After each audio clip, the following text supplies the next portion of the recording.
लोकसभा चुनाव की घोषणा के साथ ही हिमाचल प्रदेश में आदर्श आचार संहिता लागू हो गई है। प्रदेश में नई सरकारी घोषणाओं, नई नियुक्तियों, उद्घाटन व लोकार्पण पर चुनाव प्रक्रिया पूरी होने तक रोक रहेगी।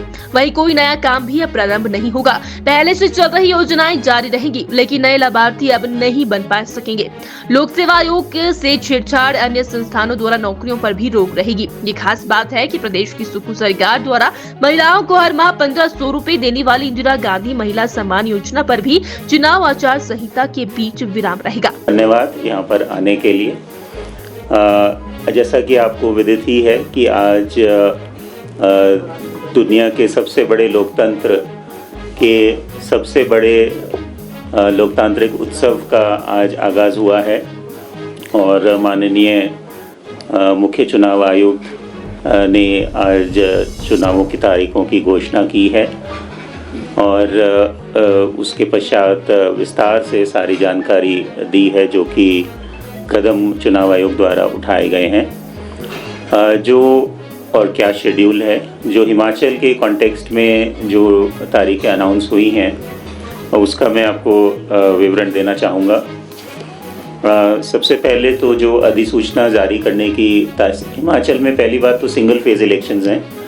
पूरे देश में 7 फेजेस में ये इलेक्शंस हो रहे हैं और हिमाचल में सिंगल फेज़ में होंगे और इसकी जो नोटिफिकेशन है वो 7 मई को जारी होगी और जो नॉमिनेशंस की लास्ट डेट है वो 14 मई रहेगी। स्क्रूटिनी की डेट जो है वो 15 मई रहेगी। विड्रॉल की जो लास्ट डेट है वो 17 मई रहेगी। इसके अलावा जो मतदान की तारीख है, डे ऑफ पोल जो है वो 1 जून अनाउंस निर्धारित किया गया है और डेट ऑफ काउंटिंग जो कि पूरे कंट्री में, पूरे देश में सेम ही डेट ऑफ काउंटिंग रहेगी, वो 4 जून निर्धारित की गई है, जिससे कि पूरा ये जो पोलिंग प्रोसेस है 6 जून तक कंप्लीट हो जाएगा। हिमाचल के कॉन्टेक्स्ट में हमारे यहाँ जो 4 लोकसभा सीट्स हैं उनके चुनाव जो हैं वो कराए जाएंगे, जिसमें कि हमारी जो 4 लोकसभा कॉन्स्टिट्यूंसीज़ हैं, कांगड़ा, मंडी, हमीरपुर और शिमला, जिसमें कि शिमला कॉन्स्टिट्यूंसी एक एससी रिजर्व कॉन्स्टिट्यूंसी है। तो 4 पार्लियामेंट्री कॉन्स्टिट्यूंसीज़ के इलेक्शंस होंगे। साथ ही साथ हिमाचल में जो 6 असेंबली कॉन्स्टिट्यूंसीज़ के बाई इलेक्शंस हैं वो भी सेम ही उसका शेड्यूल रहेगा, सेम ही फेज़ में। उसका अनाउंसमेंट भी आज चुनाव आयोग द्वारा किया गया है। चुनाव आयोग का प्रश्न है, उन्होंने बड़ा स्पष्ट कहा कि हमारा जो लक्ष्य है इस चुनाव को कराने का, उसमें सबसे पहले तो नो रीपोल, तो हमारे यहाँ तो वैसे ही ट्रेडिशन नहीं रहा है, तो हमारा तो लक्ष्य है कि no error, zero error elections होने चाहिए। उसके अलावा अगला है नो इंड्यूसमेंट, तो ज़ीरो इंड्यूसमेंट फ्री इलेक्शंस होने चाहिए। और थर्ड ऑब्जेक्टिव है zero violence, no violence free elections होने चाहिए, which we are fortunate that we have a rich tradition of having zero violence elections. And no campaign clutter, जो campaign के समय जिस तरह की बातें आनी नहीं चाहिए और उसको कैसे अवॉइड करना है उसके ऊपर रहेगा जोर। और जो मिस इन्फॉर्मेशन या डिसइन्फॉर्मेशन को कैसे उसको रोकना है स्प्रेड करने से, जिससे कि ओवरऑल ऑब्जेक्टिव है कि एनहांस्ड पार्टिसिपेशन रहे इलेक्शंस में सभी वर्गों का और सभी श्रेणियों का, और जो फ्री एंड फेयर इलेक्शंस हमारे यहाँ और पीसफुल इलेक्शंस यहाँ पे हों, ये हमारा ऑब्जेक्टिव रहेगा। जहाँ तक कि ये 4 कॉन्स्टिट्यूंसीज़ में हमारे 7,990 पोलिंग स्टेशंस जो हैं वो अभी तक नोटिफाई हुए हैं after discussion with political parties. जो चेंजेस उसमें किए गए हैं वो जो सभी स्तर पे जो है वो कंसल्टेशन के बाद किए जाते हैं। तो 7,990 पोलिंग स्टेशंस हमारे यहाँ नोटिफाइड हैं। जहाँ तक इलेक्टर्स का प्रश्न है, हमारा जो लास्ट समरी रिवीजन हुआ था वो 5 जनवरी 2024 की कट ऑफ को प्रकाशित हुआ था और उसमें 1 जनवरी की कट ऑफ डेट थी। लेकिन उसके बाद भी जो है वो कंटिन्यूस अपडेशन में हमारे पास निरंतर जो एप्लीकेशंस आ रही हैं उनको प्रोसेस किया जा रहा है और जो इलेक्टोरल रोल का अपडेशन जो है वो लास्ट डेट ऑफ नॉमिनेशन तक हो सकेगा। तो उसके 10 दिन पहले तक भी कोई अगर अप्लाई करता है तो उसका नाम इलेक्टोरल रोल में शामिल किया जा सकेगा। और मैं सभी वोटर्स से या सभी सिटीज़न से भी ये अपील करना चाहूँगा कि वो अपना नाम वोटर लिस्ट में अवश्य चेक कर लें, ये सही टाइम है। और अगर उनके नाम वोटर लिस्ट में नहीं है तो उसको शामिल करने के लिए एप्लीकेशन करें फॉर्म 6 पे। और अगर उसमें कोई त्रुटि है या कोई उनका एड्रेस चेंज है तो फॉर्म 8 में अप्लाई करें। तो अभी उनको रिवाइज्ड जो है वो इलेक्टोरल रोल का रिवीजन जो है वो अभी चलता रहेगा। है कि लॉ में एक प्रावधान हुआ है कि अब क्वालिफाइंग डेट्स 4 क्वालिफाइंग डेट्स हो गई हैं, 1 जनवरी, 1 अप्रैल, 1 October and 1 April, 1 August and 1 October. So 1 July and 1 अक्टूबर। तो ये 4 कट ऑफ डेट्स अब हो गई हैं क्वालिफाइंग डेट्स, जिसमें कि उस डेट को भी अगर कोई 18 ईयर्स का होता है तो they are eligible to get enrolled as elector. So इस प्रावधान के अंतर्गत कमीशन ने एडवांस एप्लीकेशंस का प्रोविज़न भी किया है और जो हमारे ऑलरेडी आ रही हैं उसके अलावा हमारे पास 1 अप्रैल के लिए भी करीब 8,654 एडवांस एप्लीकेशंस आ चुकी हैं। यानी ये 8,654 वोटर्स जो अभी इलेक्टर्स जो अभी बनेंगे, जो अभी 17 प्लस एज हैं, 18 वो हो जाएंगे 1 अप्रैल तक, तो वो भी इलेक्टोरल रोल में ऐड हो जाएंगे। हमारे मतदान केंद्र मैंने बताया 7,919 आइडेंटिफाई हो गए हैं और गत इलेक्शंस में ये संख्या 7,723 थी। तो लगभग 267 पोलिंग स्टेशंस हमारे बढ़े हैं पिछले लोकसभा इलेक्शन से। और आपको मालूम ही है सारे जो हर एक पोलिंग स्टेशन पे ईवीएम और वीवीपैट के ज़रिए ही वोटिंग होगी, तो उतने ही हमारी वोटिंग मशीन्स यूज़ होंगी। जहाँ तक पोलिंग स्टाफ का प्रश्न है, हमारे यहाँ जो पोलिंग स्टाफ 1+3 की रेशो में लगेगा और जहाँ पे अगर बाय पोल्स होंगे साइमल्टेनियस असेंबली कॉन्स्टिट्यूंसीज़ के, तो वहाँ पे एक एडिशनल पोलिंग ऑफिसर की डिप्लॉयमेंट होगी। पोलिंग ऑफिसर के लिए डिप्लॉयमेंट के लिए ऑफ कोर्स जो गाइडलाइंस हैं वो ये हैं कि जहाँ पे वो कार्यरत हैं वहाँ नहीं लग सकते, जहाँ पे के रहने वाले हैं या उनका जो होम एसी है वहाँ पे उनकी डिप्लॉयमेंट नहीं होती है। और इनकी डिप्लॉयमेंट जो होती है वो रैंडमाइजेशन द्वारा होती है और ये 3 स्टेज रैंडमाइजेशन होता है जिसके ज़रिए पोलिंग पार्टीज़ की डिप्लॉयमेंट होती है। इसके अलावा हमारे यहाँ 231 ऐसे पोलिंग स्टेशंस हैं अभी तक जिनमें 1200 से ज़्यादा वोटर्स हैं एज ऑन डेट। कमीशन का मापदंड है कि अगर 1500 से ज़्यादा वोटर्स कहीं हो जाते हैं तो उसमें एक ऑक्सिलरी पोलिंग स्टेशन बनता है, लेकिन अभी हमारा कोई 1500 से ऊपर नहीं है। आगे आने वाले समय में होगा तो हम उसके लिए ऑक्सिलरी पोलिंग स्टेशन बनाएंगे। लेकिन जो 1200 प्लस जहाँ पे वोटर्स हैं वहाँ पे, और हमारे यहाँ वोटिंग परसेंटेज भी अच्छी रहती है, तो वोटिंग की प्रोग्रेस अच्छी रहे और उसमें वोटर्स को कोई असुविधा ना हो, क्योंकि बड़ी संख्या में लोग आएंगे, तो उसके लिए एक एडिशनल पोलिंग ऑफिसर वहाँ पे लगाया जाएगा उन पोलिंग स्टेशंस में जहाँ पे कि 1200 से ज़्यादा वोटर्स हैं। आपको मालूम ही है वो मॉडल कोड ऑफ कंडक्ट जो है वो इमीडिएटली एनफोर्समेंट में आ जाता है और आ गया है, इमीडिएटली लागू हो गया है और इसके सभी जो प्रावधान हैं वो अब लागू होंगे, जिसके अंतर्गत स्पेशली जो गवर्नमेंट मशीनरी है उसके लिए ये रिस्ट्रिक्शंस हैं कि कोई वो नई फाइनेंशियल सैंक्शन नहीं दे सकते, कोई नए प्रोजेक्ट्स की शिलान्यास या कोई इनॉग्रेशंस वगैरह नहीं हो सकती हैं, और कोई जो है वो अपॉइंटमेंट्स या एड हॉक या अपॉइंटमेंट्स नहीं हो सकती है। सिर्फ जो पब्लिक सर्विस कमीशंस के जो नॉर्मल प्रोसेस है वो खाली चल सकता है। जो कोर्स सभी हमारे इलेक्टोरल रोल्स जो हैं वो उस पर वेबसाइट पे भी अवेलेबल हैं, प्लस जो वोटर्स हैं अपना नाम चेक करने के लिए जो वोटर हेल्पलाइन ऐप का मदद ले सकते हैं। तो वोटर हेल्पलाइन ऐप के ज़रिए वोटर्स अपना नेम, अगर उनको एपिक नंबर नहीं मालूम तो अपना वो नेम सर्च भी कर सकते हैं, और डिस्ट्रिक्ट वाइज कॉन्स्टिट्यूएंसी वाइज भी कर सकते हैं सर्च, और अपना नाम से भी अपना देख सकते हैं कि वो उसमें रजिस्टर्ड हैं अथवा नहीं हैं। और NVSP पोर्टल के माध्यम से भी ये किया जा सकता है। तो ये एक, और साथ ही साथ VHA ऐप में वो ये भी देख सकते हैं कि उनके क्षेत्र के संबंधित अधिकारी कौन हैं, BLOs कौन हैं, और उनके AROs कौन हैं, ROs कौन हैं, DOs कौन हैं, वो सारी इन्फॉर्मेशन उस ऐप के ज़रिए और NVSP पोर्टल के ज़रिए प्राप्त की जा सकती है।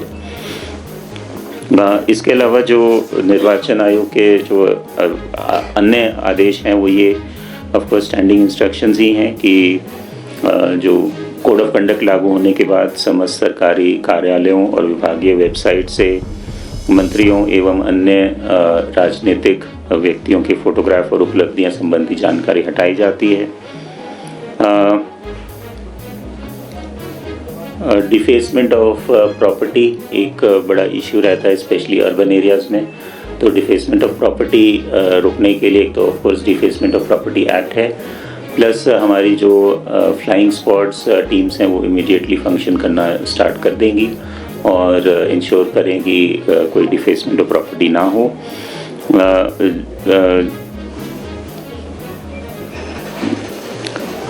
ध्वनि प्रदूषण इत्यादि रोकने के लिए लाउड स्पीकर्स वगैरह की परमिशन लेनी पड़ती है, और उसमें टाइम लिमिट्स भी हैं। 10 PM और 6 AM के बीच में कोई भी लाउड स्पीकर्स उसमें अप्लाई नहीं किए जा सकते। जो भी ऐसे बैनर्स या पोस्टर्स हैं जिसमें कि गवर्नमेंट की अचीवमेंट्स या कोई पॉलिटिकल लीडर्स की फ़ोटोग्राफ्स या वो पॉसिबल नहीं है, और उन्होंने जो इसका एक ग्रेडेड रिस्पांस मैकेनिज़्म है। पहला तो ये कि अगर गवर्नमेंट बिल्डिंग्स में हैं तो ये जो है विदिन 24 आवर्स ये हटाने होते हैं, और अगर सार्वजनिक स्थलों पे है तो विदिन 48 आवर्स, और अगर किसी की प्राइवेट प्रॉपर्टी में है और उसकी परमिशन नहीं ली गई है उस ओनर से तो विदिन 72 आवर्स वो हटाए जाते हैं। तो वो तुरंत ही उस पर कार्रवाई की जाएगी।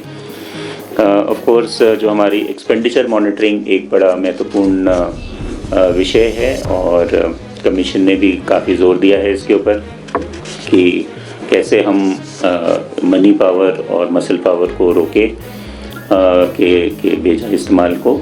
और इसके लिए एक्सपेंडिचर मॉनिटरिंग टीम्स जो हैं वो हमारी कॉन्स्टिट्यूट हो गई हैं, और सभी ज़िलों में और सभी कॉन्स्टिट्यूंसीज़ में वो इमीडिएटली फंक्शन करना शुरू कर देंगी।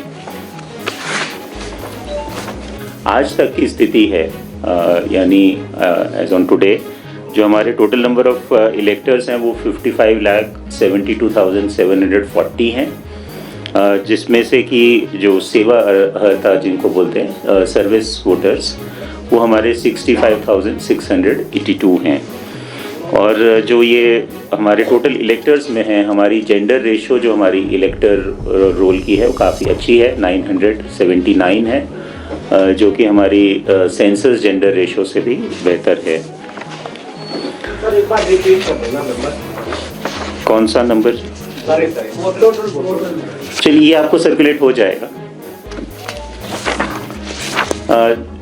जो हमारे टोटल वोटर्स अगर हम general voters plus service voters को ऐड करें तो ये नंबर बनता है 56,38,422, जिसमें कि हमारे जो PWD मार्क्ड इलेक्टर्स हैं वो हैं 56,320, लगभग 1% हैं। और जो 85 प्लस वोटर्स हैं इलेक्टर्स हैं हमारे इलेक्टोरल रोल में वो 60,995। जैसा को आपको मालूम ही है कि जो 85 प्लस जो वोटर्स हैं और ऐसे PWD वोटर्स जिनकी डिसेबिलिटी परसेंटेज 40% से ज़्यादा है, वो पात्र हैं होम वोटिंग के लिए। तो होम वोटिंग जैसा हमारे राज्य में पहले भी हुआ है, तो होम वोटिंग के अंतर्गत जो पात्र लोग हैं वो आवेदन कर सकते हैं फॉर्म 12D में, और वो उनको AROs को पहुंचाने होंगे, और अगर वो ऐसा समय पर करते हैं तो उनको होम वोटिंग यानी उनके घर पे जाके पोलिंग टीम्स उनके वोट्स कैप्चर करेंगी। जो हमारे टोटल मतदाता हैं जिन्होंने फर्स्ट टाइम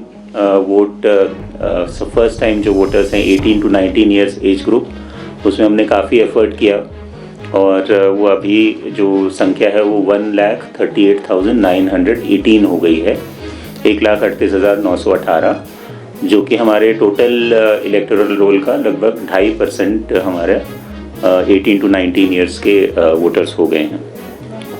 और जहाँ तक कि 20 to 29 ईयर्स एज ग्रुप, वो भी यंग वोटर्स ही हैं, वो हमारे 10,40,756 हो गए हैं, और जो कि हमारे टोटल इलेक्टोरल रोल का लगभग 19% के आसपास आएगा, 18 to 19%। इसके अलावा जन साधारण द्वारा आचार संहिता के उल्लंघन के जितने भी अगर केसेस हैं, तो एक C-विजिल ऐप कमीशन का है, हमारे यहाँ पहले भी इस्तेमाल हुआ है, और अच्छा रिस्पांस पिछले विधानसभा इलेक्शंस में उसका लोगों द्वारा दिया गया था।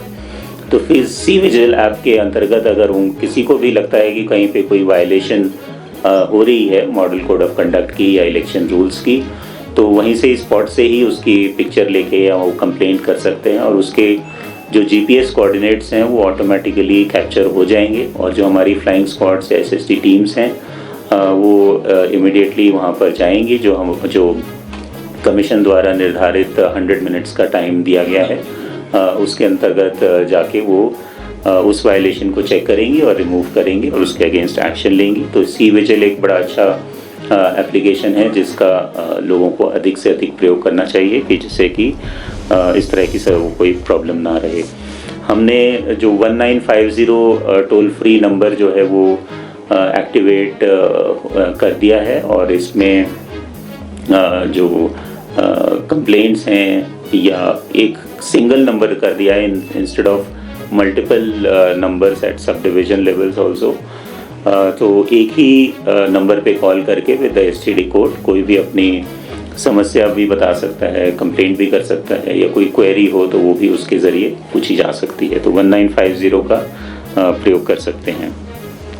कुछ हमारे यहाँ इंटरेस्टिंग जो चीज़ें हैं जिसका आज कमीशन की जो प्रेजेंटेशन था उसमें भी जिक्र था, जो हमारे टाशीगंग का पोलिंग स्टेशन है लाहौल स्पीति में, जो which is world's highest polling station, जिसकी ऊंचाई 15,256 फीट की ऊंचाई पे स्थित है। और पिछले विधानसभा इलेक्शंस में भी यहाँ पे बड़ा अच्छा एक उत्सव जैसे लोग इस चुनावों को वहाँ पे सेलिब्रेट करते हैं, और बड़ा अच्छा एक माहौल वहाँ पे रहता है। इसके अलावा हमारे कुछ और भी पोलिंग स्टेशंस हैं जो 10,000 फीट की हाइट से भी ऊपर हैं, जैसे लाहौल स्पीति जैसे नाको है, और परमौर में चसक भटोरी, और मनाली में काथी पोलिंग स्टेशन है जो 10,000 फुट से भी ऊंचाई पे है। जहाँ तक दूरी का प्रश्न है, हमारे सभी 7,990 में से सिर्फ हमारे सभी पोलिंग स्टेशंस P-1 या P-2 हो गए हैं, यानी या तो मतदान की निश्चित तारीख से एक दिन पहले या 2 दिन पहले पोलिंग पार्टीज़ को डिस्पैच किया जाएगा। सिर्फ एक हमारी बड़ा बंगाल की जो पोलिंग स्टेशन है उसको हम P-3 रखते हैं, क्योंकि अगर हेलीकॉप्टर नहीं वहाँ पे जा पाता तो बाय रोड जो है वो 3 दिन वहाँ पे पहुँचने में लग जाते हैं। इसके अलावा जो हमारे कुछ पोलिंग स्टेशन, जो सबसे दूरी वाला जो पोलिंग स्टेशन है वो अभी भरमौर में एहलमी करके पोलिंग स्टेशन है, जिसमें कि पैदल की दूरी 13 किलोमीटर पैदल की दूरी पर वो स्थित है, और जहाँ पे 183 मतदाता हैं। भटियात में एक पोलिंग स्टेशन है 73 चक्की, जो भी 13 किलोमीटर के डिस्टेंस पे स्थित है। पैदल का डिस्टेंस 13 किलोमीटर है। उसमें मतदाता 135 हैं। और सबसे ज़्यादा जो हमारे मतदाता हैं वो डलहौसी में मनोला पोलिंग स्टेशन है, मनोला 1, जहाँ पे 1410 वोटर्स हैं, इलेक्टर्स हैं एज ऑफ नाउ। और सबसे कम जो है हमारा, एक तो शिमला का समर हिल है जहाँ पे कि 34 हैं, और किन्नौर में का है जहाँ पे 16 वोटर्स ही हैं। 16 वोटर्स के लिए भी पोलिंग स्टेशन वहाँ पे बनाया जाता है। टशीगंग का मैंने बताया आपको, और एक दो और हमारे बड़े यूनिक पोलिंग स्टेशंस हैं। तो हिमाचल में from boat to air, from water to air we have to commute to reach the polling stations, our polling parties. तो हमारा एक पोलिंग स्टेशन हमें पानी में से होके भी जाना पड़ता है, तो बोट से जाते हैं, जो कि फतेहपुर में है, सतकुटेड़ा, और इसमें 97 हमारे वोटर्स हैं। और बैजनाथ में ऑफ कोर्स बड़ा बंगाल है, जहाँ पे कि बाय एयर जो है हमें पोलिंग पार्टी को पहुँचाना पड़ता है।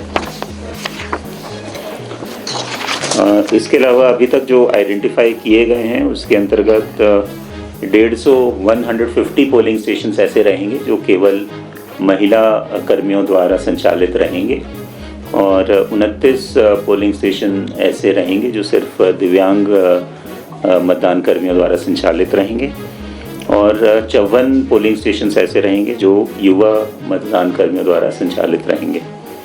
और मॉडल पोलिंग स्टेशंस हम प्रयास करेंगे कि हर कॉन्स्टिट्यूएंसी में 3 से 4 जो है वो मॉडल पोलिंग स्टेशंस भी बनाए जाएं।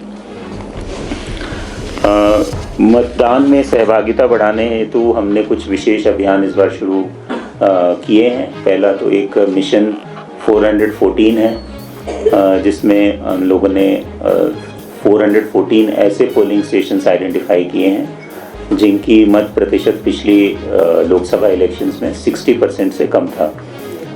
सो 414 ऐसे पोलिंग स्टेशंस हैं, उस पर एक विशेष जोर रहेगा, विशेष टारगेट रहेंगे। इसके अलावा हमारी पिछले विधानसभा इलेक्शंस में हमारा ओवरऑल वोटिंग परसेंटेज था 72.42, और उससे नीचे जितने भी हमारे पोलिंग स्टेशंस थे, जो कि 63 से 70 तक जिनकी पोलिंग परसेंटेज रहती थी, उसमें हम वो 22 पोलिंग स्टेशन ऐसे हैं, उसमें हमने एक कैंपेन शुरू किया है 22 गोइंग टू 72, कि ये जो 22 पोलिंग कॉन्स्टिट्यूएंसीज जिनका मत प्रतिशत काफ़ी कम रहता था, वो कम से कम जो हमारा स्टेट एवरेज पिछली बार का था वहाँ तक पहुँचे। और ऑफ कोर्स हमारा जो ओवरऑल लक्ष्य तो यही है कि जो हमारे विधानसभा इलेक्शंस में जितनी पोलिंग परसेंटेज रहती थी, लगभग 76% रही थी, वो उतनी ही एटलीस्ट लोकसभा में रहनी चाहिए, बिकॉज हमें लोगों को अवेयर करना है कि लोकसभा इलेक्शंस भी उतने ही इम्पोर्टेंट हैं जितने कि आपके विधानसभा इलेक्शंस हैं। तो अगर विधानसभा इलेक्शंस में 76% लोग वोट दे रहे हैं तो लोकसभा में भी उससे ज़्यादा ही वोटिंग होना चाहिए, क्योंकि वो ज़्यादा महत्वपूर्ण है, और जो डिफरेंस है उसको हमें ख़त्म करना है।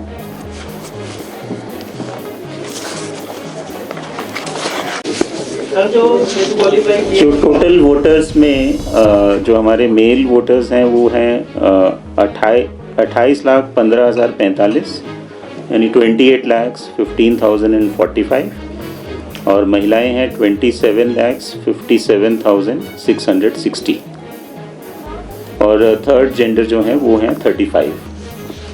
सर, हिमाचल प्रदेश में बाई इलेक्शन भी अनाउंस हुआ है। यस, उस पर लक्ष्य इंतजाम हो गए सर, पोलिंग स्टेशन स्टाफ और वोटर। हाँ, उसके लिए जैसा मैंने बताया कि जो बाई इलेक्शंस के लिए एक तो अलग ईवीएम वोटिंग मशीन्स अलग होंगी, वो अलग वोटिंग कंपार्टमेंट होगा, एक एडिशनल पोलिंग ऑफिसर होंगे, और उनके जो स्टोरेज और काउंटिंग की जो फैसिलिटीज़ हैं वो भी सेपरेट रहेंगी। सर, इसमें सप्लीमेंट्री एक ये है कि जब मामला एक करके कोर्ट में है, जब मामला सुप्रीम कोर्ट में है, तो क्या ये पॉसिबल है कि बाई इलेक्शन हो सकता है? अब ये तो कमीशन ने ऑलरेडी डिक्लेयर कर दिया है सर, जो तो नहीं कर सकते। इलेक्शन लड़ पाएंगे? जो डिस्क्वालीफाई हुए हैं क्या वो चुनाव लड़ पाएंगे? डिस्क्वालिफिकेशन के लिए जो क्राइटेरिया है वो बड़ा स्पष्ट दिया गया है रूल में कि किस किस कंडीशन में जो a person is not eligible to contest as an election जिसमें कि ये कवर नहीं होता है। और इसमें जो डिस्क्वालिफिकेशंस हैं वो रिलेटेड टू इलेक्टोरल ऑफेंसेस हैं, रिलेटेड टू करप्शन चार्जेस हैं, related to unsoundness of mind है, रिलेटेड टू इंसॉल्वेंसी हैं। तो ये सब क्राइटेरिया रहते हैं जो डिस्क्वालिफिकेशन के लिए रहते हैं। सर 6 असेंबली सेगमेंट्स में टोटल कितने वोटर्स हैं? Can you name all 6 assembly segments? जी, तो ये 6 असेंबली कॉन्स्टिट्यूंसीज हैं। धर्मशाला में जो वोटर्स की संख्या है वो है 82,795। धर्मशाला में इंक्लूडिंग सर्विस वोटर्स 83,718 वोटर्स हैं। 83,718 सर्विस वोटर्स मिला के। दूसरा हमारा लाहौल स्पीति है। लाहौल स्पीति में 25,724 वोटर्स। देन सुजानपुर में है 76,830। बड़सर इज 88,432। गगरेट 84,887। pardon 84,887। कुटलहड़ 87,857। इसके अलावा एक इंटरेस्टिंग बात यह है कि इस बार हमारी 3 कॉन्स्टिट्यूएंसीज ऐसी हैं जिसमें कि नंबर ऑफ इलेक्टर्स 1 लाख से ऊपर हो गए हैं। ये हैं जवाली, सुलह और जोगिंद्रनगर। इन तीनों कॉन्स्टिट्यूएंसीज में 1 लाख से ज़्यादा वोटर्स हैं। सबसे ज़्यादा वोटर्स सुलह में हैं 1,01,125 और सबसे कम वोटर्स लाहौल स्पीति में हैं जो कि 25,041।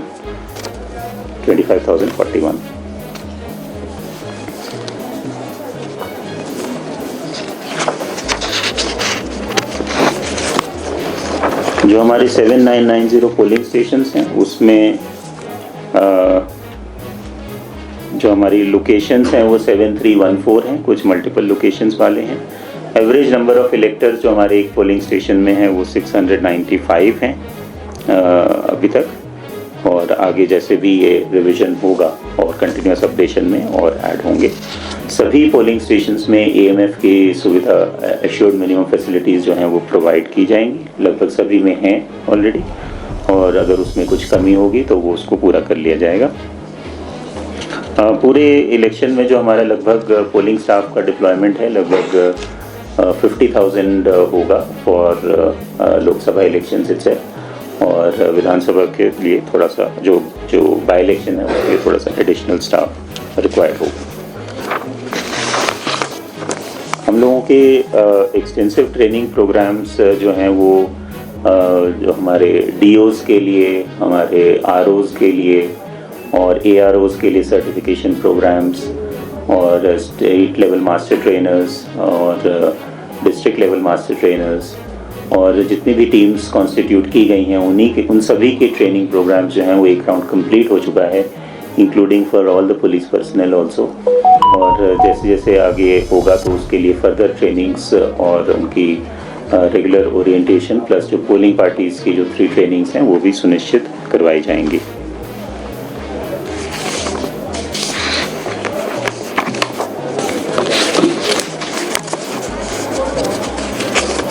इस इलेक्शन में अब जो हमारी एक्सपेंडिचर लिमिट है वो 95 लाख है, और पर पार्लियामेंट्री कॉन्स्टिट्यूएंसी।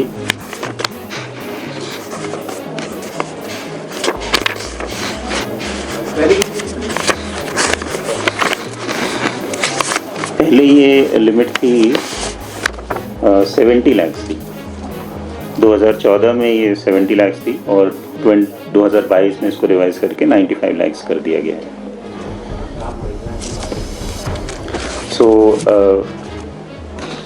तो ये हमारे राज्य का एक मैंने आपको एक समरी एक दी है पूरे राज्य की कि किस तरह से हम लोग की क्या तैयारी है और क्या हमारे मुख्य बिंदु हैं इस इलेक्शन के लिए और क्या डेट्स हैं।